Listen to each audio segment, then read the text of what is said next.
Hello and welcome to Original Soundchat, where video game music is a work of art. On each episode, it's our goal to help you learn about 2 soundtracks from the world of games, as well as the people, stories, and critical tracks behind them. My name is DeVader.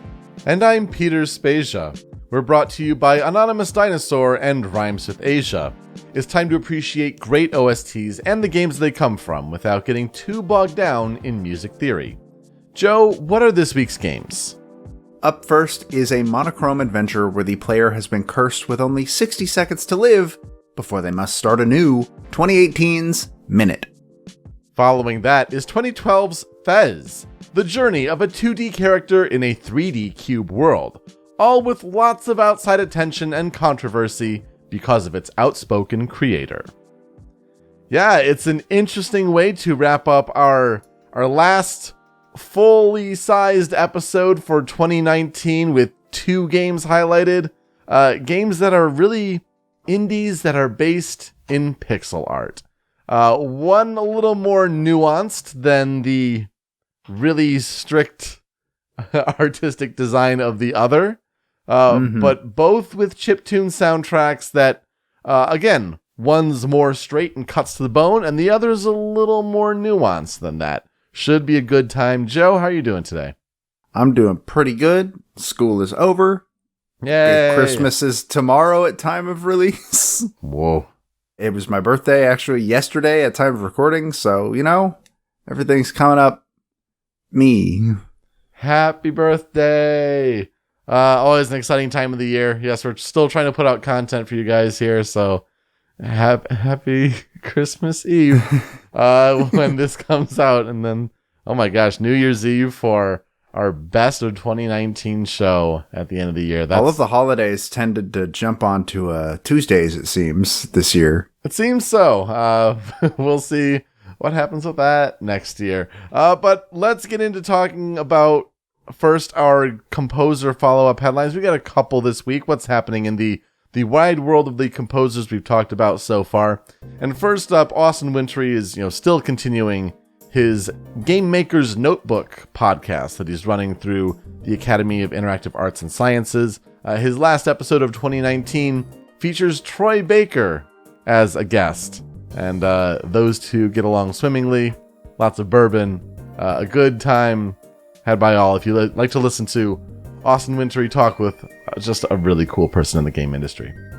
After that, Square Enix, I didn't realize this until I had streamed. I'm pretty sure this was actually like last week. They released the full version of Let the Battles Begin from Final Fantasy VII Remake, and it's so good. Yeah, it's amazing. The full orchestration sounds bomb, as the kids say. I think this might be my most anticipated soundtrack of the decade already, and it's the first year of the decade. Whoa. Yeah, that's a big accomplishment. I mean, the violins added in this one. Go search it out. Go listen to it. Just absolutely phenomenal. There's also about a minute of the main theme of Final Fantasy VII that they released. That not the full version of that song, just like the first minute, and it's gorgeous. It's absolutely fantastic. Yes. And we're definitely going to talk about the original game in 2020. We have no choice, even if we didn't want to. So we'll see what happens. Who are we going to talk about besides Nobuo? I think for games like that, we're going to see if there's some musician tied in with the project. I'll put it out there. I mean, at the end of March, Persona 5 Royal comes out. So it's only natural we're going to talk about Persona 5.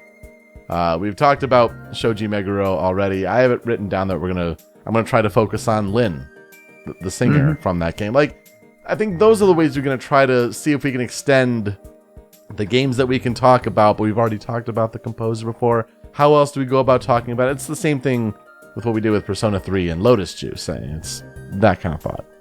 Now, unfortunately, that might not be a thing for FF7, because I think Nobuo Uematsu was the only one involved with any of the music in that entire game. I'm pretty sure 10 was the first time they brought in anybody to help him with any of the music. But, we will see. Figure it out. But until then, we're not here to talk about Final Fantasy VII first. We're here to talk about Minit. So let's talk about Minit. It was originally released for the PC, PS4, and Xbox One on April 3rd, 2018, and it would later hit Nintendo Switch on August 9th, 2018, and then mobile on June 27th, 2019. It was developed by a group of developers just credited by their names, literally just their names. So we'll get into those in a bit, but they don't have a studio name. It's just their first names listed with commas. I really like it. It's very cute. But it was also published by Devolver Digital, who just kills it in terms of like publishing really, really creative and interesting indie games. I really love the work they do in general. Minit is a retro-style adventure game in the style of 2D Zelda games. I believe they were saying like one of their main inspirations was Link's Awakening specifically. Undeniably, yeah. Yeah.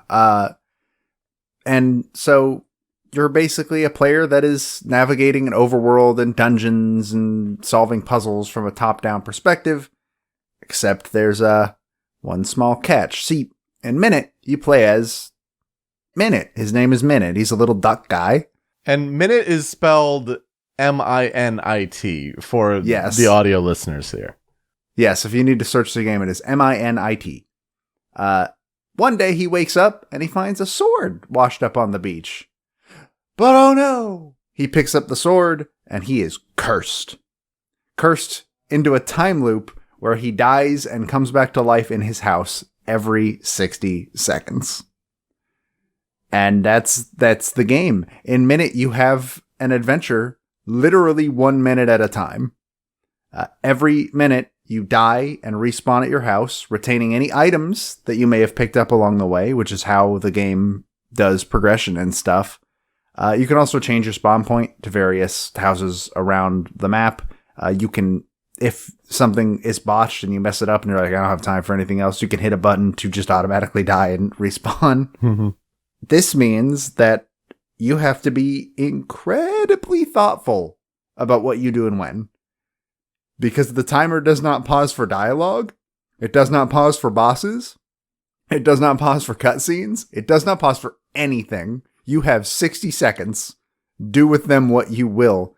Like, for instance, my favorite thing is one of the first things you'll encounter is a tortoise standing by a lighthouse. And when you talk to him, he talks very slowly. And he gives you an item when you finish talking to him. And I'm pretty sure I don't remember what the item is, but I'm pretty sure you need it to beat the game.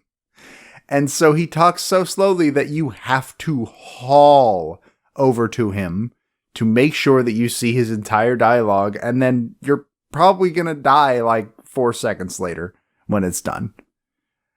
So yeah, you need to really plan this stuff out. So with this curse laid upon him, Minit must travel the land and find a way to not only free himself from the curse, but also find out where the heck this cursed sword came from anyways. So this is where I ask, what are your experiences with Minit? Played it, beat it. Great game. Really short, probably a couple hours long. Has this really cool black and white art style that is just like, it's very cut and dry, very specific. And yeah, Link's Awakening is the perfect comparison, but yeah, with this 1 minute limit. So I'm on holiday break right now, and I have been for the last 7-ish years, for auto workers union and all that. Like, they kind of lump us all in, and we have, basically from Christmas to New Year's, just off work. And so during this time is when I'm like, okay, catch up on games for the year. And so last year was an instance where it was New Year's Eve, and I'm like, what are some short games that I can knock out here in 2018, just, knock off on my list here? I played Florence, and I played Minit. Started and beat them in the same day on New Year's Eve last year. So nice. I'll always kind of compare and just mash those two together in my mind. Totally different games, totally different experiences. We've talked about Florence before. Please go listen to that episode if you have not already. But Minit is, it's a whole other thing entirely. so fun. Just you think like 60 seconds is, well, that's hardly any time at all. You'd be surprised what you can get done in 60 seconds. You become very efficient. Yeah, it's actually really weird because like the concept of this game being explained makes it sound like it would be extremely frustrating, and they designed it specifically to not be, which I'll explain a bit more about that in a minute. But like in a minute, that was not on purpose. But yeah, it's just this fun little charming goofy game that it's just fun. I really, really like some of the character designs. In terms of like the art style, it's very distinct, but if I had to like compare it to something, it's Battles in Undertale. Oh, sure, yeah. Like that, it's sort of the same, but like a little bit smaller, so there's less detail to work with.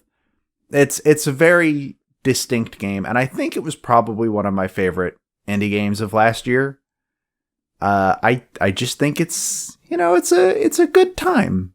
And like researching this kind of made me want to replay it. I don't know if I have time, but I almost did. So, yeah, it definitely went under the radar a lot last year, but I think it's a game worth trying, and hopefully some of our listeners get to. So basically, the theme that I found in my research on the development of Minit is that it is a story of what I am describing as self-imposed challenges. So, like I said, Minit was developed by a team of 4 people. Jan Willem Nijman is the co-founder of the indie studio Vlambeer, who are most known for their games Luftrausers and Nuclear Throne. Kitty Callis is the most interesting member, I think, because she was a former Guerrilla Games employee. The game she worked on before Minit was Horizon Zero Dawn, which is a bit of a change. Dominic Johan, who is the co-founder of the studio Crows, side note, absolutely fantastic studio name. I love it. Apparently they mostly work in VR. I'm not familiar with their work at all. And Juko Kallio, who we'll get to in a bit. So Nijman says the idea of a self-imposed limitation was like, that was what they planned from the start. They wanted to challenge themselves to be able to create a game that had to be played 60 seconds at a time. And that meant that they had to develop puzzles and distances, and everything had to be designed to be possible to be completed in that short time window, which is much harder than it sounds, because they wanted to make a game that was both simple to execute and fun to work on in terms of development and making the game. And this also is responsible for Minit's monochrome 1-bit art style. Artists used to working in color had to make sure that everything was identifiable when it was all just white pixels on a black background or black pixels on a white background. And those were the only 2 colors they were allowed. So they had to be extremely precise. They wanted to make sure that you could tell a fence was a fence, but they also had to like get creative to hide some little details here and there. Which they didn't give any examples as to what exactly they meant by that. I do want to give a shout out. There were 2 articles I used to... First of all, the Wikipedia article for this game is useless. There's no information in it whatsoever. I did find 2 articles. One was from Gamasutra, which is mainly where this is from, and the other, I believe, was from Kotaku. Another challenge that they ran into was making sure there was plenty of variety for the player, because, I mean, last thing you want to do in your game that has to be played 1 minute at a time is have it be super, super repetitive. Because they're already going to be repeating some stuff over and over again, and the last thing you want to do is like, alright, I finally did this block pushing puzzle. Oh man, there's another block pushing puzzle. And in fact, they have a quote, like, just about that being, we're not recycling puzzles. We're not recycling content. There's not going to be 20 puzzles about pushing boxes. Mm-hmm. And it was basically just because the game takes place in a time loop doesn't mean that the player actively has to go do everything over and over again. And they all admit that one of the main things that they all had in common while they were creating the game was that none of them really liked timers in video games. Oh, join the club. Like, yeah, timers suck. They suck a lot. And when they sat down and I guess had a roundtable meeting where they were like, okay, but why do we hate timers? And the conclusion they came to is because most of the time when a timer shows up in a video game, you make one mistake and that run might as well be over. You're done. And so they wanted to make this game designed around the idea that, just because you make one simple mistake, it doesn't, invalidate your whole run. That doesn't make it, you can still do it. You can still finish it. So yeah, they wanted to make sure that Minit was not about having the perfect minute-long run. No mistakes. Only success. Because that wouldn't be fun. That would suck a lot. That game would get frustrating so fast.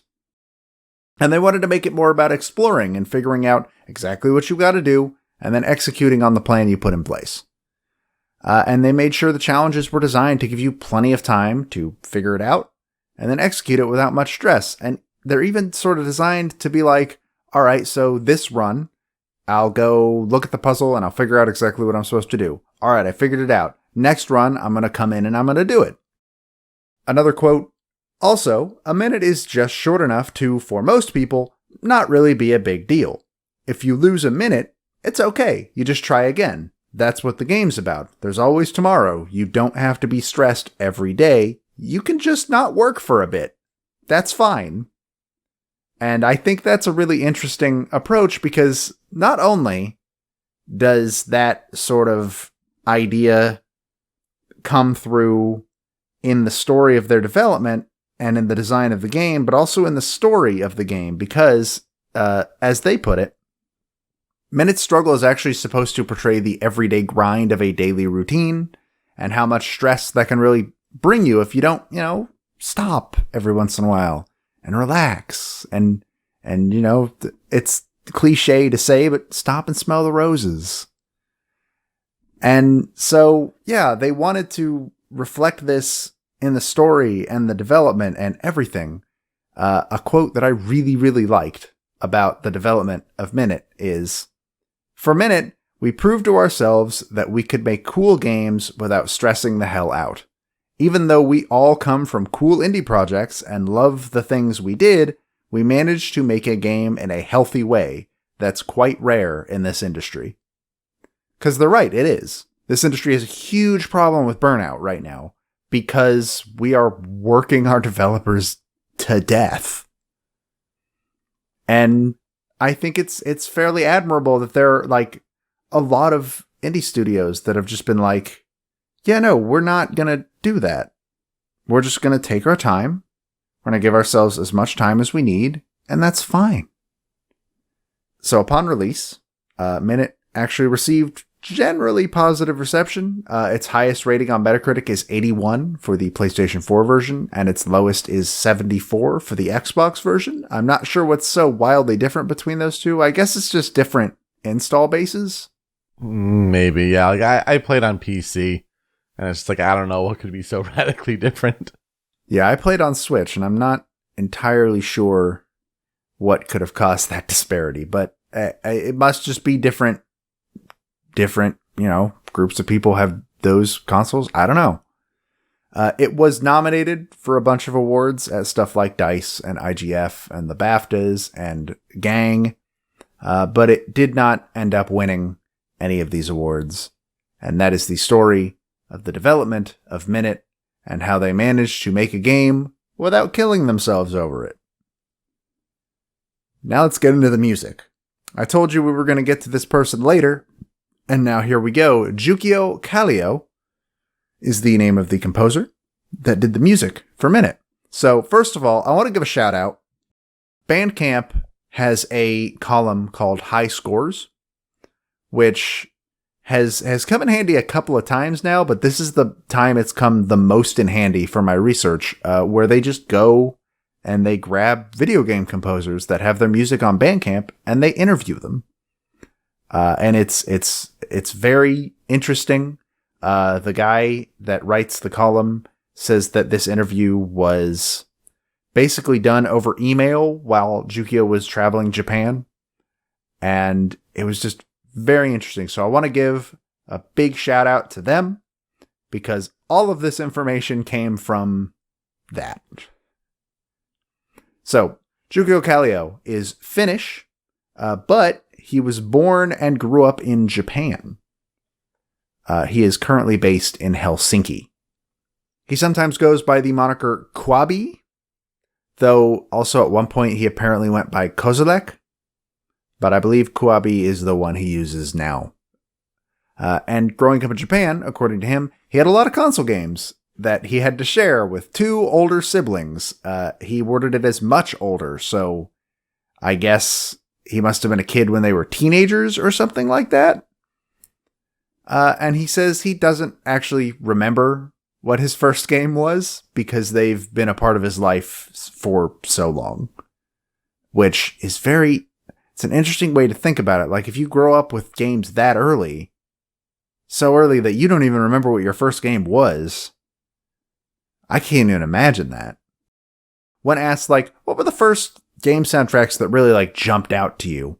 He cites the Mana series and Chrono Trigger as the first soundtracks that really, really struck a chord with him. But he didn't really, like, get into music until much later.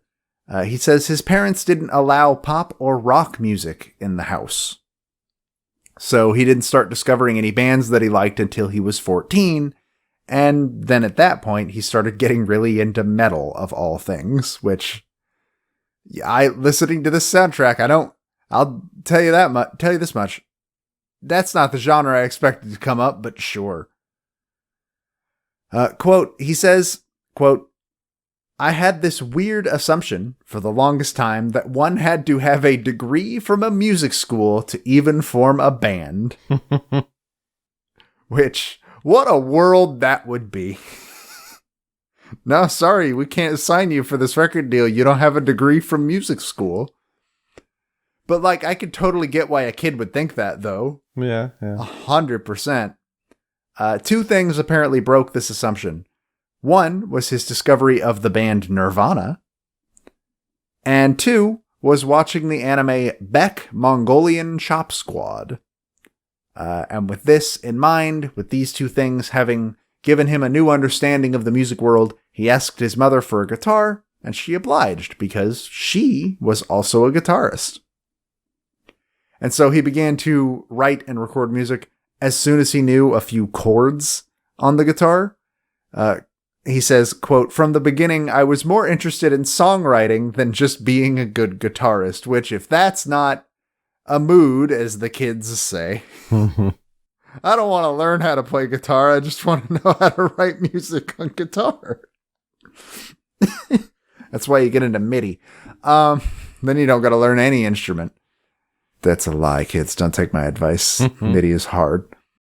Eventually, he would get into video game music through a forum called 64 Digits that was dedicated to aspiring game developers.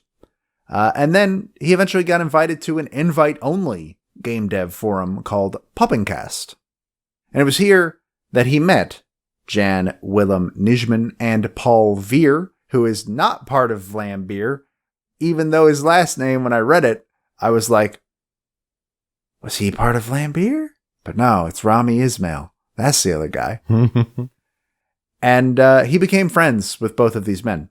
And eventually, they'd approach him to do the music for their jam project, Luftrauser, which if that sounds familiar, that's because eventually that game would get reworked into Vlambeer's Luftrausers.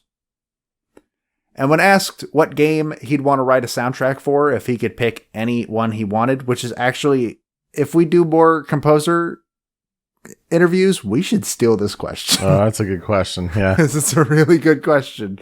Kallio said, If Nintendo wants me to compose for a cute Yoshi game, I'm up for that. And then immediately the next sentence, he followed it up with, or maybe a horror game soundtrack. But what if we combine the two? What if we did a story about what happens to the people who get eaten by Yoshi and turned into eggs? What actually happens to them? Yes. So, in terms of discography, he did the music for Luftrausers. He did Pixel Junk Monsters 2, Bleed 2. He did Nuclear Throne, and he also contributed to some of Celeste's B-sides. And that seems to be it. I don't think he's done anything else. He certainly doesn't have any projects that have been announced upcoming yet, but I imagine he's probably working on something right now. So in terms of actual historical development for Minit's soundtrack, to nobody's surprise, once again, Kallio cites one of the main inspirations for the soundtrack as Link's Awakening. In fact, the first title of our first critical track, I believe, is a direct reference to Link's Awakening. Yeah, I'd say that, yep. His plan initially was to make a peaceful and ambient soundtrack for the game. But then he realized this didn't really mesh with the whole 60-second countdown always looming over you thing. And so he threw those plans away. Another thing that I actually forgot about until I researched, there's a jukebox in Minit that can play various songs. And Kallio says that these tracks are the result of him just finding a sound font that matched a composition software he used as a kid. And just decided, what if I just threw out some genre tracks to just put somewhere in the game? And so now there are 10 of them. He says that 2 of his favorite jokes are based around the jukebox.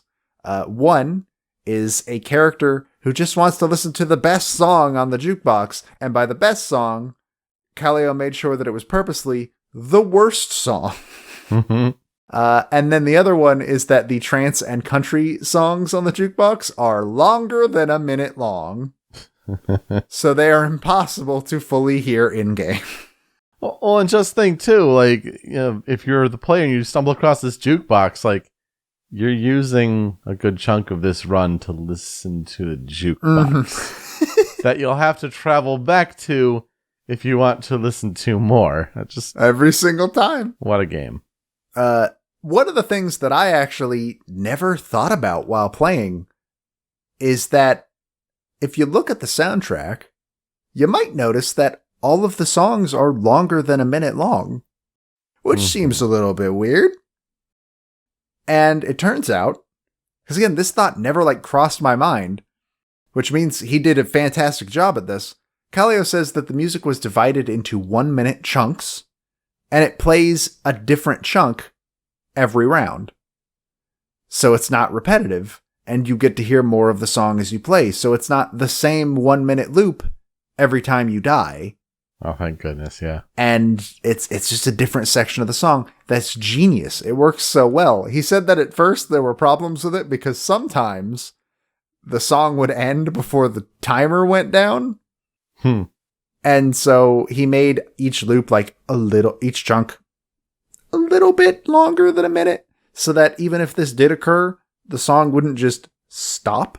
And then he also made them easily loopable. Yeah. In addition to the soundtrack, Kallio also did all of the sound design for the game, which I went and watched a speed run while doing my research just to make sure I had everything right. The sound design in this game is so good. It's so goofy. All of the sounds that are made when you hit an enemy are when you hit the crabs and they make the sound. It's satisfying. It's really good. Though Kallio says that it was fun, but he probably never wants to do it again for a project of this size. And I don't blame him, because that sounds really hard. That's a lot of sound effects. Yeah, but when you only have 4 people on the team. Yeah, somebody's got to do it. Kind of got to do it. He did a fantastic job. It's so good. Oh, yeah. The tracks here, it's a short soundtrack, a short game, again. And it was to the point where and we talk about, we're doing a best of 2019 show, and we're starting to build out lists for years previous. And so to just throw it out there, we put Minit on our 2018 list for possible consideration. And so a few months ago, I threw together a Critical 5 list. And without, referencing it, you came up with one on your own, and like they're the same exact 5. So like, I think we can't say like, we can't mess with these 5. You can have a couple on the cutting room floor if you really want to, but like, these are the 5 here for the 5 critical tracks. Yeah, there's not a lot to work with on the Minit soundtrack, but what's there is fantastic. Absolutely. Speaking of, let's get into our first critical track, and that is Minit's Awakening.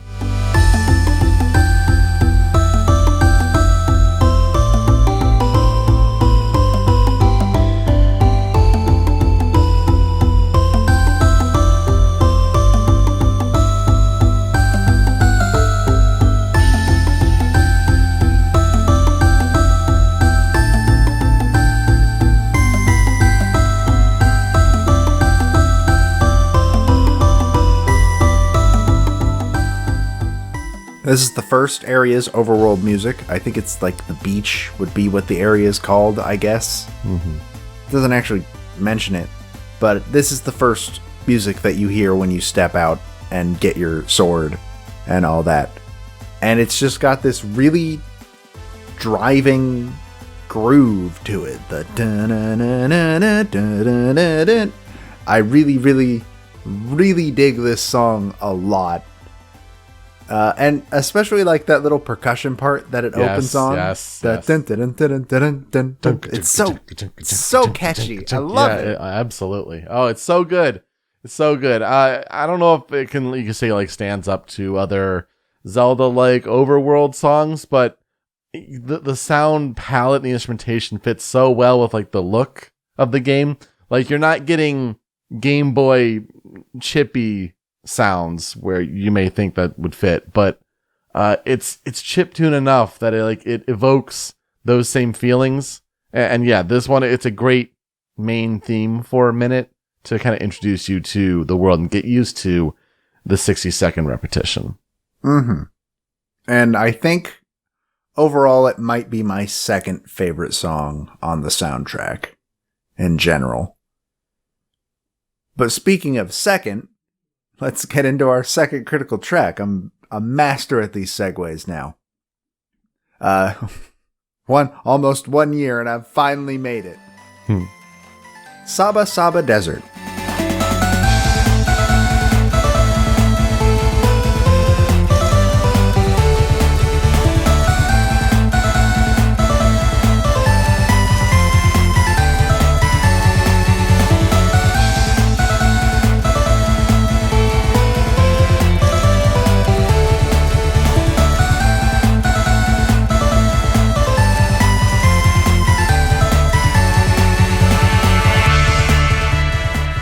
This one just brings up the intensity just a little bit from Minit's Awakening, and obviously it plays in the desert, as one might guess from the name.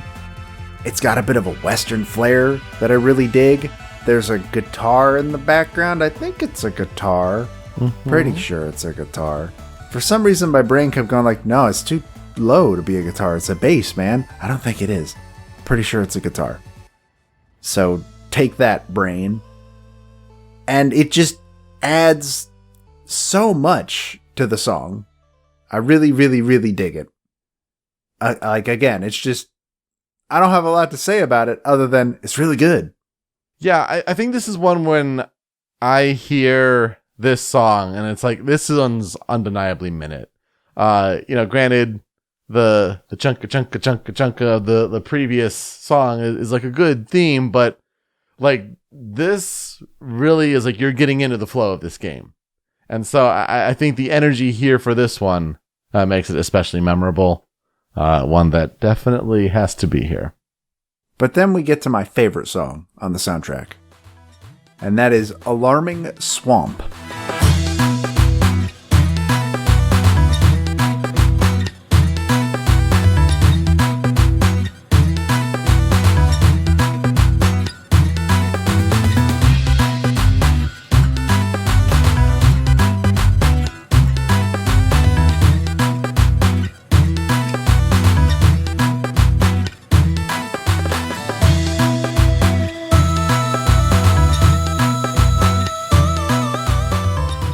I love this song. This song is so cool. Like, I mentioned the guitar in the last track, but no. This is the good stuff when it comes to the guitar on this soundtrack. It, obviously, as one might expect, plays in the swamp. I feel like I should point that out. I don't know. I don't have to, but I should. And just, it also has this sort of air of mystery to it, kind of. Because, it's the swamp. What could be in the swamp? Turns out a swamp is in the swamp, but, anything could be in the swamp. I don't know. I really, really, really like this song. Yeah, it's got a really cool funk to it. The it's a really cool rhythm to it. Again, for a short game, like you're hearing these in generally pretty quick succession, I think, for enough progress that you make through the game. I think like it's these two that are like good for like the world building, for most of it at least. Mm-hmm. But then you reach the game's climax? I guess you could call it a climax. With our fourth critical track, Sword Factory.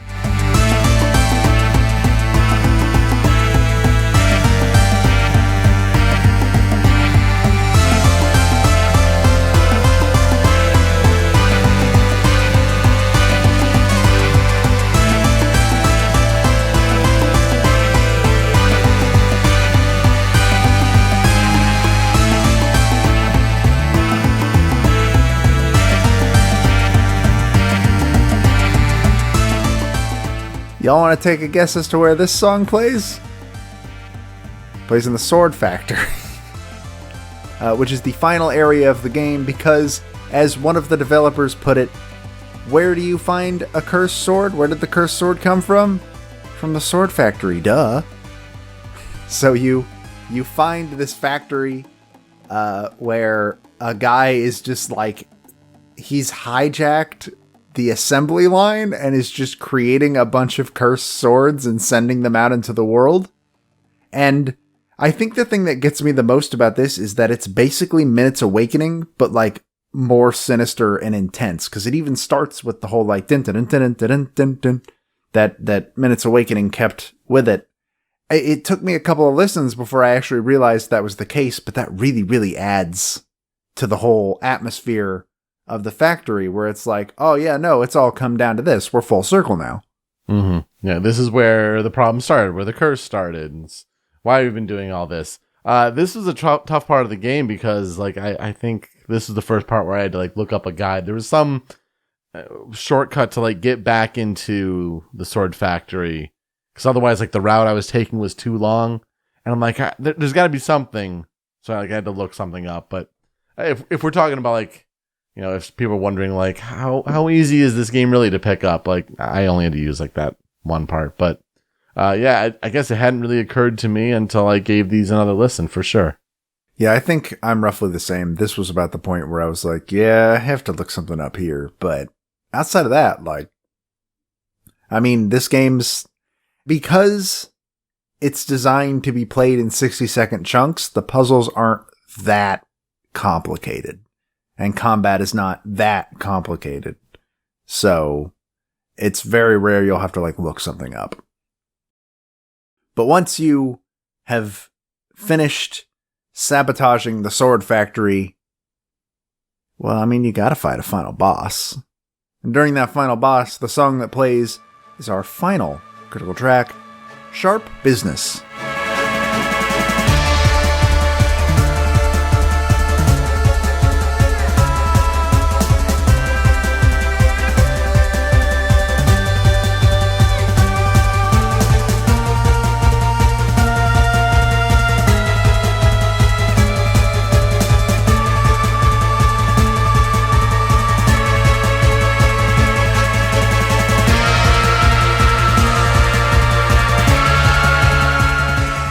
Hey yo, though, like, suddenly vocals.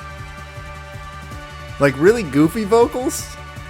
But, like, suddenly vocals. That kind of comes out of left field a little bit. And, when I listened to this song, and when I, like, rewatched this boss, because I'd forgotten a lot about it, This boss and song both have really big Undertale vibes to them. Like, really hard to me. Like, am I alone in thinking that? I can see it. I can see that for sure. Yeah, yeah, that's a good point. The song especially just sort of reminds me of some, like, boss themes in Undertale. And it's good. It works really well. And overall, like that, I forgot how kind of interesting that final boss is, honestly. Yeah, I definitely died during it my first time. But I think if I remember it correctly, they spit you out like right outside the room. Yeah, you automatically, I believe they, like, you're in the boss. Yeah. And I think I believe if the timer runs out, then you are spit out, like, roughly with the same amount of progress you made when fighting the boss. I'm not 100%. My only refresher was a speed run, so I might have been missing something in that way. But it's a very interesting final boss. Really, really love the song. Again, like, vocals just out of nowhere, man. Very interesting. In terms of cutting room floor, I actually only have one. Because again, there's not a lot to work with on this soundtrack. But what's there is very good. And I really kind of took a liking to Flushed.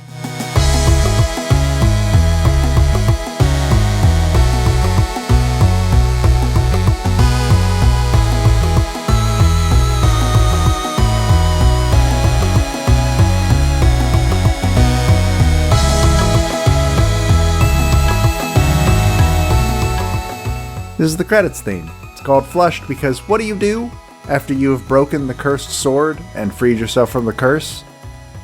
You'll flush it down the toilet. Duh. And that's how the game ends. You walk up to a toilet and you throw your sword into it and flush. It's a good ending. It's a very good ending. Great game. Yeah, honestly, what I'll never forget about it is, pairing it with Florence was an interesting experience in the same day. But yeah, just a fun little adventure, especially if you like 2D Zelda games. Like, definitely give it a shot. Mm-hmm. For me, what I'll never forget is, I think, honestly, the soundtrack and sound design are the main things. Like, I'm pretty sure I started to have war flashbacks, like, watching that speed run, because it was the tick, tick, tick, tick when it starts to get down near the bottom. Yeah. And I was like, oh god, I remember now. It's fun. It's a good time.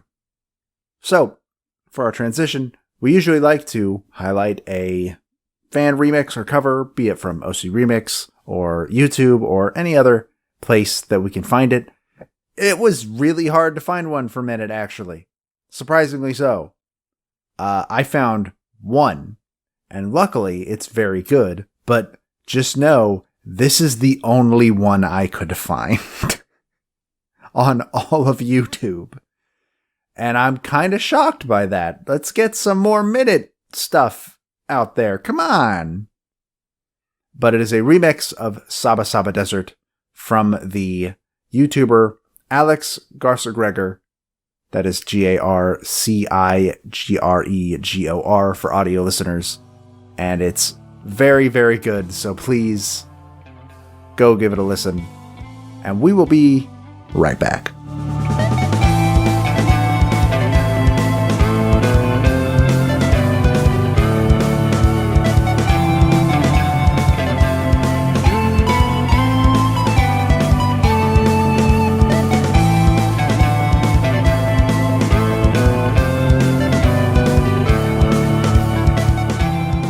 All right, when it comes to another pixel art indie game, I think it's a good one to talk about, especially when it comes to video game soundtracks.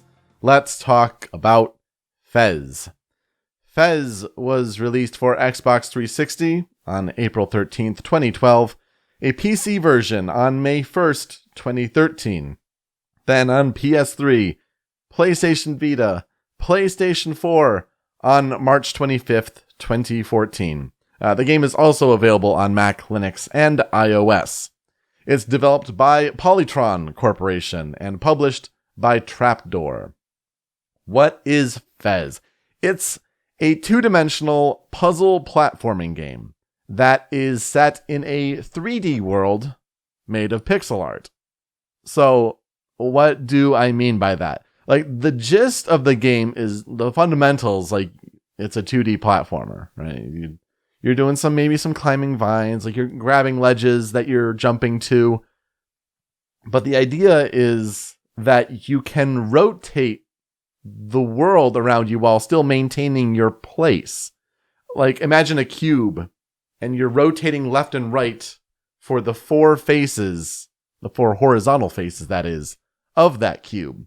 And so the player is using like the L and R trigger buttons to rotate along those sides, and this provides different perspectives of what's going on in the world. So, for example, you may be looking off, one of these cliffs here while you're 2D platforming, but if you rotated to the left or the right, you may discover that in that empty space, there's a platform there. And so then you can rotate it, and then you can jump to it, and then maybe rotate some more and plot out your next move. Things like that. Now, aside from jumping and climbing vines, you have mechanics like moving crates that activate switches, throwing bombs that could reveal passages, or having pistons launch the player airborne. There isn't too much of a story to FEZ, but the gist is the player character Gomez. He lives peacefully on a 2D plane until it is special day. And so he receives a red FEZ, and he witnesses the breakup of this giant golden hexahedron that tears the fabric of space-time and reveals a third dimension. So Gomez is a 2D character experiencing this three-dimensional world based on a cube. And by collecting different cube fragments, Gomez can open new doors in this shrine-like hub environment and explore further in what essentially becomes a Metroidvania-like map. There is no antagonist in this game. You mentioned the phrase, stop and smell the flowers. It's that kind of adventure. The real question ultimately being, what will Gomez find at the end of his journey when he collects the necessary amount of cubes? Joe, this is where I'll ask you, what are your experiences with FEZ? Minimal. I own it, and I think I played 10 minutes of it like around when it came out, but I have barely touched it. Okay. I got it when it came out. I was interested in it, especially after watching a documentary, which I will touch on. I played it for about 2 hours, really enjoyed it. And then I hit a game-breaking bug. Just halted my progress, and so I didn't end up returning to it until the PlayStation Vita version. And boy, having that on handheld was a delight. Continued, started from the beginning, played that game. This is a couple years later, right? Played that game, beat that game, had a great time with it. It's one where by the end of it, you kind of need to do some guide digging a little bit, but a good game overall. Really, really enjoyed it. So the story of FEZ and its development is just tied deeply to its creator, its designer. And this is Philippe Poisson. And Philippe Poisson comes from Canada, actually the French-Canadian part of things. And so when it comes to his name in the game industry, he named himself Phil Fish. Yeah, Phil Fish is quite a name in the game industry. I've been following games for several years now, but it makes sense. Poisson is fish in French. Phil Fish. He is a prominent character in the 2012 documentary Indie Game the Movie, but he is also an outspoken and occasionally brash character when it comes to how he presents himself publicly. Now, after FEZ began as an idea between Fish and his partner Sean McGrath, McGrath ended up leaving due to creative differences, and so Phil Fish solicited for programming help on DeviantArt, of all places. And so he discovered Renaud Bedard. And so Renaud joined Phil, and they made this game called FEZ. FEZ has sometimes been compared to Duke Nukem Forever, but on like an indie scale, because it took a really long time to develop, like 5 years. It was first announced in July 2007, and then it was like an award darling for like best visual art at the 2008 Independent Games Festival that was put on at GDC. I think it won like, when it resurfaced in like its later stages before launch, it like won like top prize there. So like it was a big deal on the indie scene, just took a long time to develop. Eventually, Phil Fish received a Canadian government loan to open Polytron Corporation as a startup company and began to work on FEZ full time. Initially, the game aimed for an early 2010 launch on Xbox Live Arcade as an exclusive there. But then you had development troubles, and there were considerations of possibly canceling the game. And this led to Quebecois developer-publisher Trapdoor stepping in and saving the project, honestly. When looking back at what FEZ ended up being, apparently none of the work, or almost none of the work, from the first 2 years of development made the final product.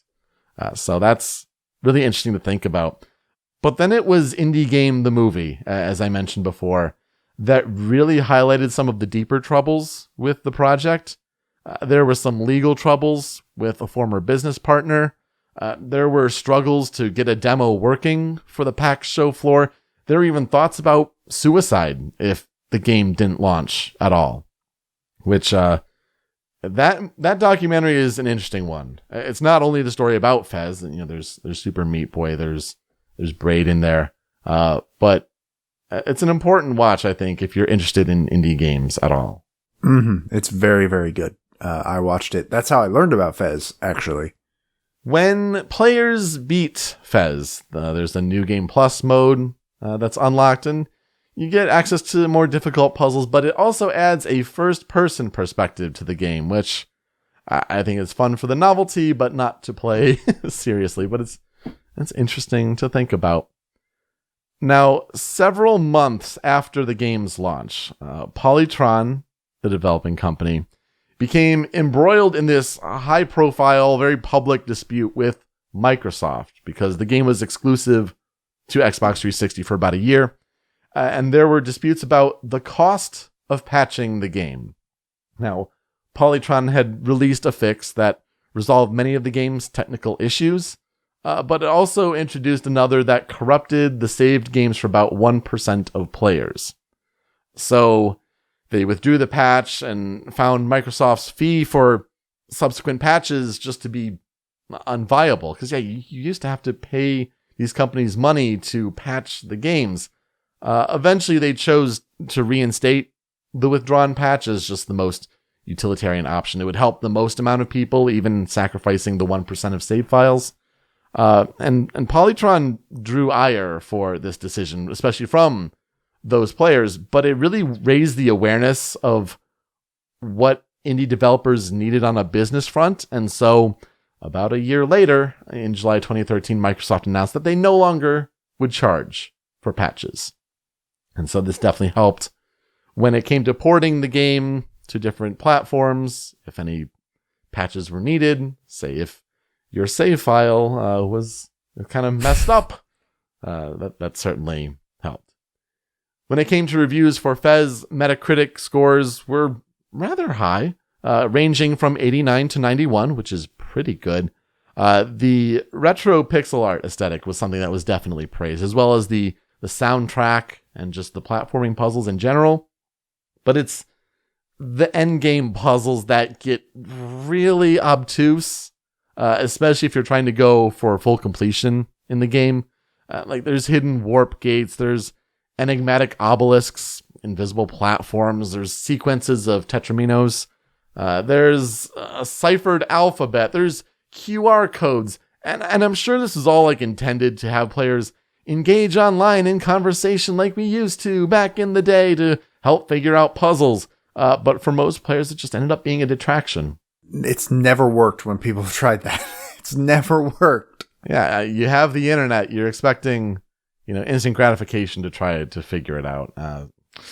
Yeah, just saying. But for reviewers, the 2D to 3D shifts were often compared to games previously like Echochrome, Super Paper Mario, and Crush. But these reviewers found that FEZ's is a deeper mechanic and just overall more integral to the game. Interesting to see how the sales numbers kind of scaled up over time for being an exclusive. FEZ apparently sold 20,000 copies in its first day, 100,000 in less than 2 months, and 200,000 within the first year. After it was eventually included in a Humble Bundle, 1 million copies were sold by the end of 2013. Eurogamer named FEZ its Game of the Year, which that's lofty for 2012, certainly. When it came to the Spike Video Game Awards, I was a nominee for Best Independent Game and Best Downloadable Game, and it really makes you realize some of the other very strong indie efforts that were done that year, because Journey won for Best Independent Game, and Telltale's The Walking Dead won for Best Downloadable Game. And it's like, yep, those are stronger entries for sure.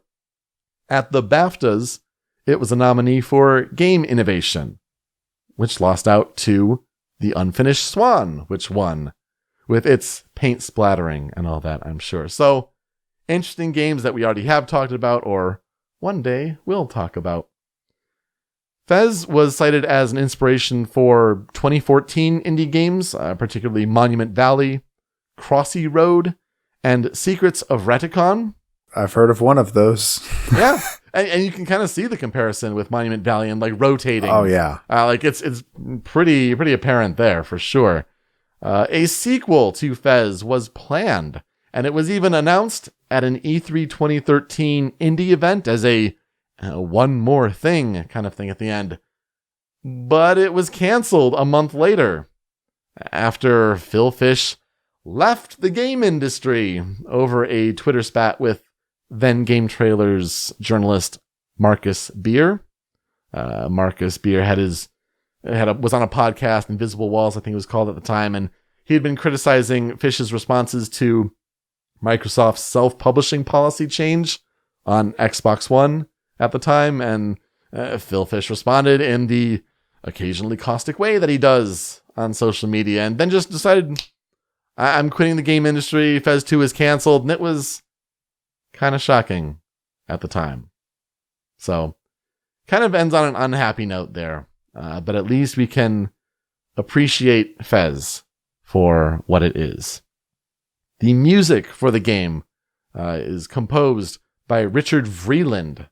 Rich Vreeland is also known as Disaster Peace, and peace spelled like calm, opposite of war. Rich Vreeland, born June 29th, 1986 in Staten Island, New York. He said that growing up as a child, I was mesmerized by drums. My stepfather was the music director of our church, and they would have band practice in the basement. Many of my fondest memories are of going down there to jam away on the drums when they were there. So he learned the guitar in high school, and he started writing music around the age of 17 as Disaster Peace in 2004. He noticed that video game remixes were popular at the time, and so he started to tinker around with some of those. He ended up dropping out of a design program to go to a music college, and he started working on games through a blend of internships, maybe a little bit of a luck, carrying over with some of his chip music work. He started to compose initially under his real name, but eventually realized that when the Disaster Peace name made some connections with him in the industry, he started to consolidate and use both names. When it came to inspirations for what he's inspired by for video game soundtracks, he really likes Tomas Dvorak's work on Machinarium. He also likes Little Nemo Dream Master on NES as an all-time fave, and he also mentions the Chrono series from Yasunori Mitsuda. So, very interesting to me how many of these composers are like, yeah, one of my first inspirations was Chrono Trigger. Like, kind of makes sense though. That's a big one. Oh yeah, that really says something, I think, as to, like, that's the game I think we've seen brought up as an inspiration more than any other game ever, like in the entirety of this show so far. Yeah, I would agree with you, but it's definitely one deserving of that. Mm-hmm. So, games that Rich Vreeland, Disaster Piece, has composed on, certain games are Drawn to Life, the next chapter, Bomberman Live Battle Fest, which I guess was part of an internship that he got to contribute to, FEZ, obviously one of his big ones, Runner 2, Mini Metro, and recently Hyper Light Drifter, all his work in games. For films, he got the opportunity to compose for the film It Follows, and this is when director David Robert Mitchell really, really liked his work on FEZ, and so brought him to compose on that film. Recently also composed for Under the Silver Lake and Triple Frontier. And on a TV front, he got to compose for the Adventure Time episode Bad Jubies. So, a little bit of Adventure Time there. For the FEZ soundtrack, Disaster Piece really limited the use of chiptune's usual mannerisms. He was really used to working in chiptunes, but instead he wanted to work with soft synth pads and reverb to kind of push the score closer to a 1980s synthesizer sound, like trying to emulate this 8-bit sound from the 80s. He also reduced the reliance on percussion that chiptunes normally would have, and instead also incorporated distortion techniques like bit crushing, tape warping, and wow, which is, I guess, some type of flutter. Now, some sections of FEZ do not have music, kind of relying more on the atmospheric sound effects, but some have slower passages with varying tempos that could ebb, flow, and breathe with the player. I think there's even a track that can change keys based on certain variables, which is certainly interesting. The soundtrack for FEZ was worked on at night by Rich Vreeland for about 14 months, and Edge called the soundtrack Holst put through a Mega Drive, which that's certainly one way to put it. Weirdly specific. We talked about Doom 2016's soundtrack before and how with some tracks you could put them through a spectrometer and the tracks would present different images. In this case, certain tracks for FEZ's soundtrack create QR codes. One in particular returns a string of year dates. It's just one of these mysteries that people haven't really figured out. Is it the birth years of the people who worked on the game? I don't know. What could it be? On Bandcamp, the FEZ OST includes some free tracks, if that's what you're looking for to download there. But also, Rich Vreeland put commentary on each track. Just typed out commentary when you click on the track. So I will include what he says on each one as we get into the 5 critical tracks for FEZ. And we have to start with the first track on the soundtrack, Adventure.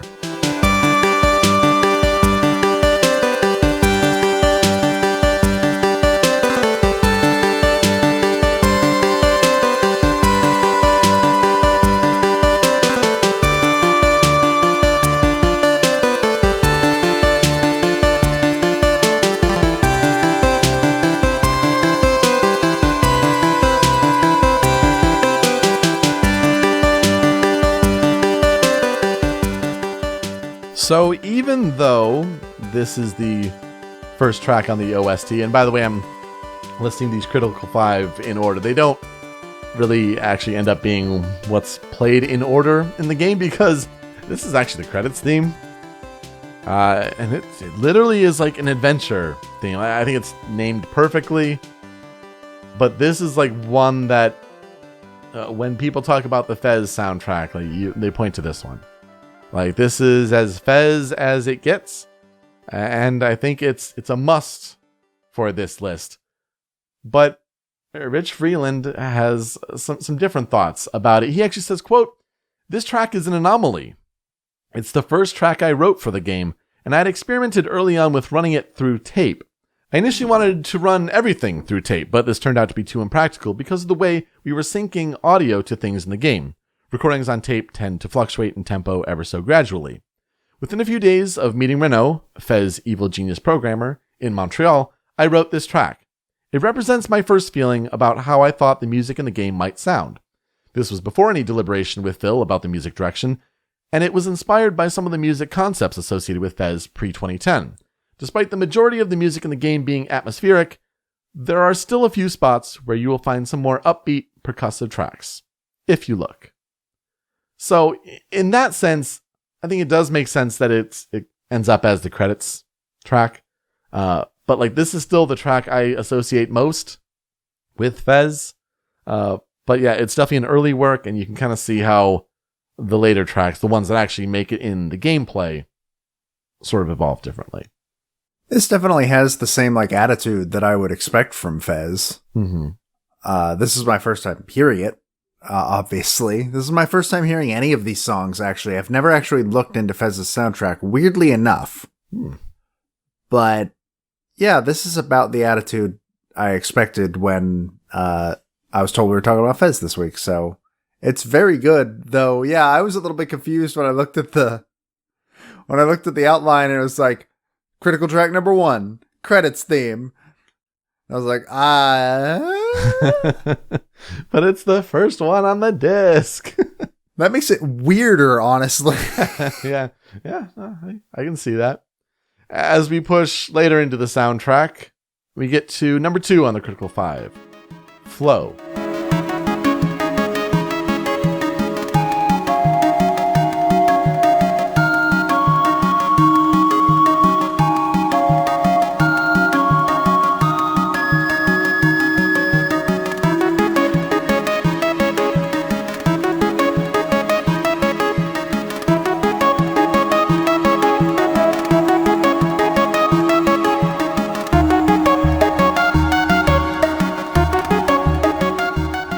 So this plays, I would guess, maybe about like 2/3 into the game, actually. So again, like later in the game, there's a sewer section in the game, which is like this monochromatic Game Boy style kind of look to it.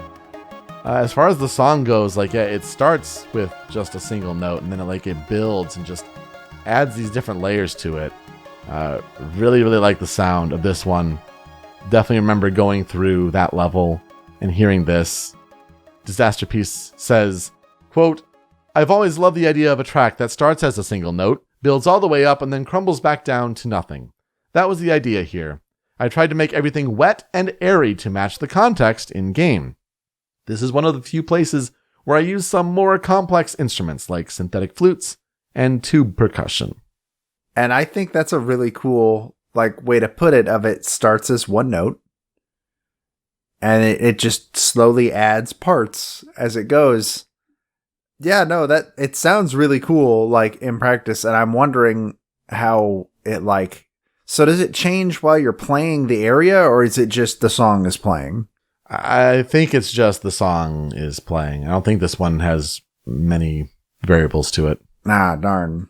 But even so, still a really cool idea. Number 3 on the Critical 5. Let's go with Compass.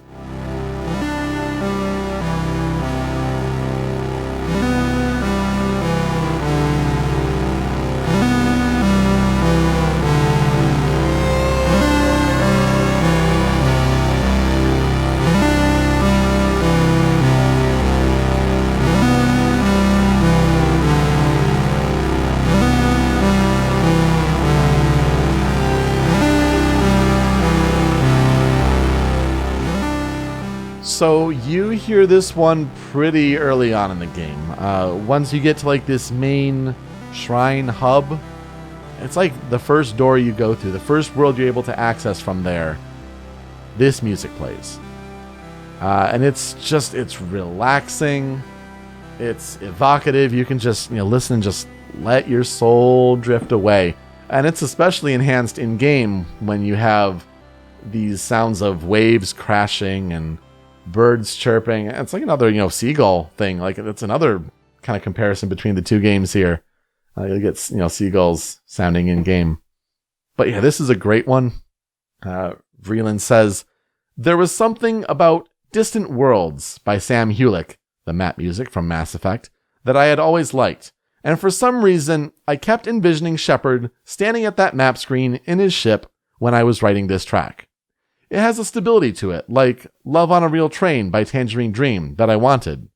I also wanted it to feel really warm and sunny, and somewhat important. And yeah, this is the one where I heard, it's like, oh, yep, definitely memories for this one in FEZ. I think just from hearing these for the first time, I think this is probably my favorite on your list. It's really relaxing to listen to, and I just really, really, really like this synth. It feels nice. Like, just washes over you. Mm-hmm. So much of this game, I think, has that. Like, you do get a lot of, feels nice and washes over, but like there are also some like dark, tracks for sure, because you kind of get that when you're exploring this world.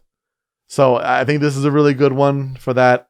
I think another light, kind of happy one would be number 4 on the Critical 5, and that's Spirit.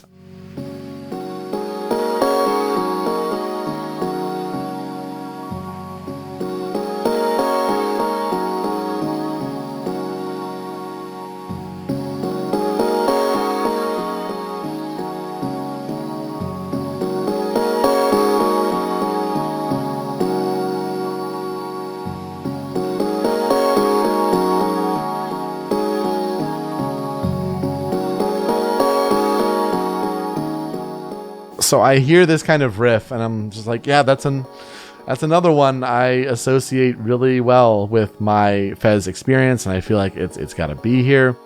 It's a little more just light and airy overall here, and it's just kind of taking like a simple idea and just playing with it. The first time you hear it, like you're climbing this really tall tower early on in the game, and just seeing how far you can get up. Yeah, Disaster Piece says, quote, "This song is composed almost entirely of black keys, which when playing by themselves created a major pentatonic scale. The entire song is an improvisation, making sure to only play one note at a time. The other notes you hear are also black keys, but were added as a MIDI effect." So if you're wondering if it has like this kind of oriental song, I think that's probably why you use those black keys, and it has a different sound to it when you're talking about the piano specifically. Also, I noticed that some of the YouTube comments on this song mentioned that it reminded them of Sheik's theme. Which, honestly, I can hear it. Sure. Yeah, I can definitely get that vibe for sure. Ocarina of Time, one game we'll get to, I'm sure, later down the eventually. road. Yep. Wrapping up the Critical 5 here for FEZ, Home.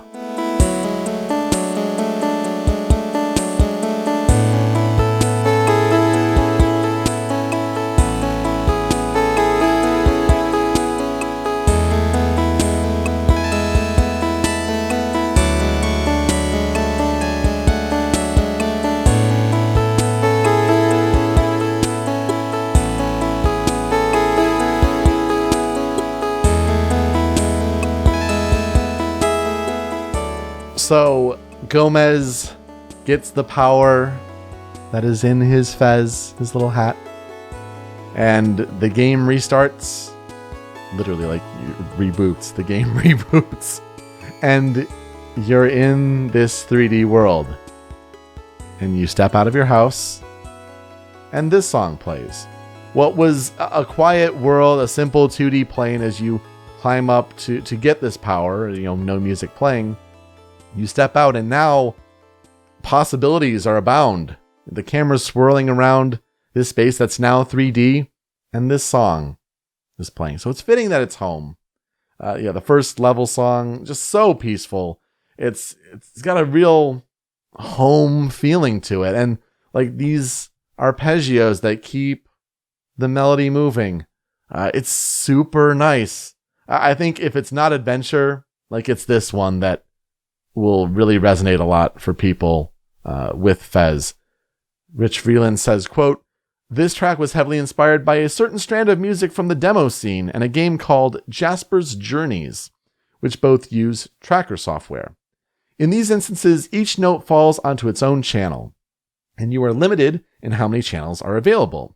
If you listen closely, you'll notice that the arpeggio instrument that runs through the entire song never overlaps itself too much, because it only ever allows 4 notes to play at once. This helps to keep things clear. So yeah, we've heard something like that before when it comes to these sort of sequencer software things. Honestly, I think being told that this song is obviously home. It's called Home, and it's about being home. It definitely gives that vibe of I'm home. I'm home, and this is where I belong, and I'm safe here, and it feels good to be here. Absolutely. This song makes me smile every time I hear it. That's for sure. Couple tracks on the cutting room floor. One is Forgotten.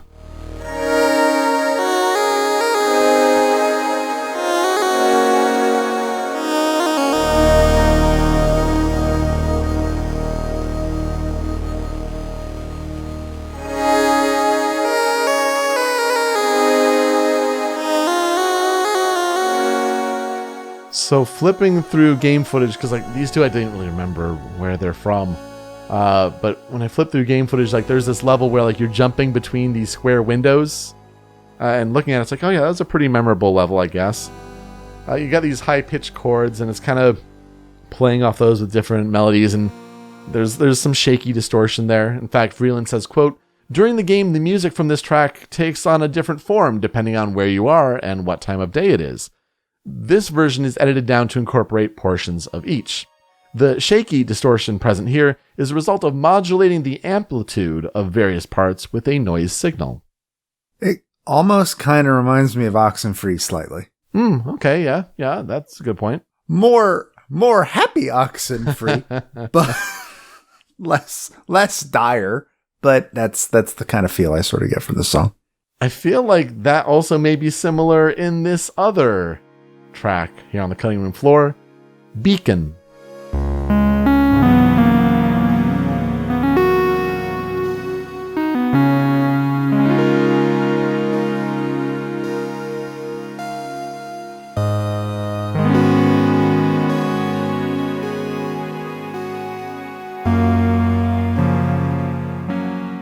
You get more of like lower chords, notes here, and then eventually high note accents come in. Like there is heavy distortion here. A lot of people even on YouTube comments definitely think of like the startup essence for like Windows 95. Oh, I hear that. I hear that. Yeah, like that's kind of real for sure. Vreeland says, quote, "This song started as 2 chords played while drinking a bit too much while trying to pronounce words in a Cantonese dictionary. There is a second version of this song that only plays at night, and you can only hear it in the game." All right. All right. So, yeah, I think when we're talking about this soundtrack overall, like, you go from Minutes, which is like these crisp sounds, and we get more options of sounds here on the FEZ soundtrack, but also it's the distortion in all these various little ways. And sometimes trying to emulate real sounds that really, it shows the difference between the two, but at their core, like they're chiptune soundtracks, just modulated differently. So what will I never forget about this game? Oh gosh, honestly, the ending is so trippy.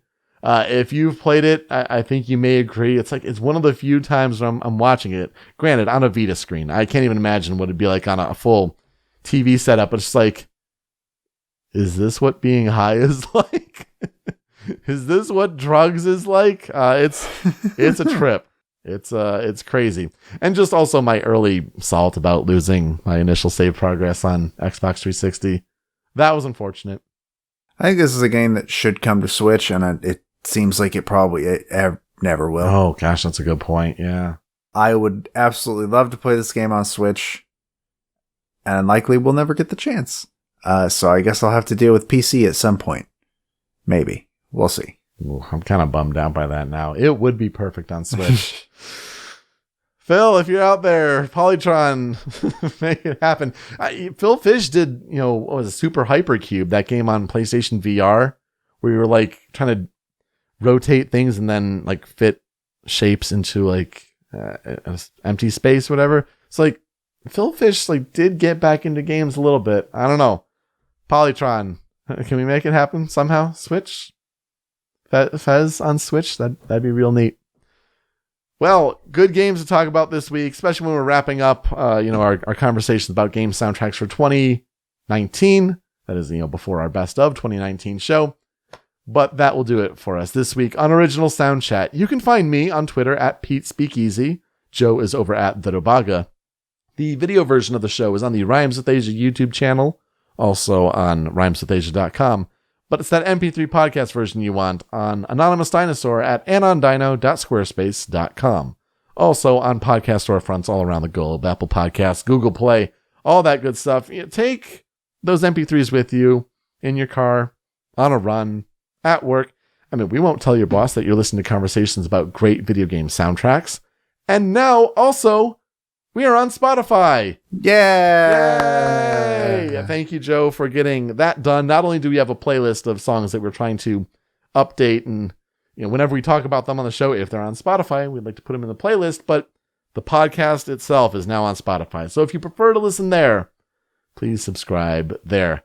Speaking of that Spotify playlist, any additions this week?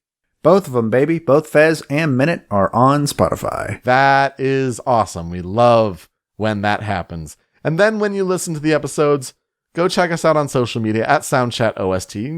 Leave feedback for us, how we're doing on these episodes. Also, you can suggest games that you'd like us to cover in the future. And we also leave teases for what we will be talking about next. Next week, we're going to be doing that Best of 2019 show. And it's going to be great. I'm really excited for it. Me too. We have spent a lot of time and effort putting this list together. We haven't recorded it yet, obviously, but I'm very excited to get to it. It's going to be a lot of fun. Hopefully it'll be a lot of fun to listen to. Look forward to it, folks. I do think, though, it'll be less talking and more listening. I think it's just It's going to be more a wrap-up than a discussion. Yes. We can certainly use some of these games for future episodes, of course. So that's where the research will come into play. But I think it's more just trying to open you guys up to what were game soundtracks like this year. I don't know. I think you guys will really dig what we have planned. Anyway, to play us out, we'd like to talk about a fan cover, fan remix, whether it's on OC Remix on YouTube. On YouTube, Brett Kennedy did a piano solo piece of Adventure, and I think we like piano. This song is great from FEZ. Please enjoy. Thank you so much for listening this week on Original Soundchat. We'll see you next time. Take care.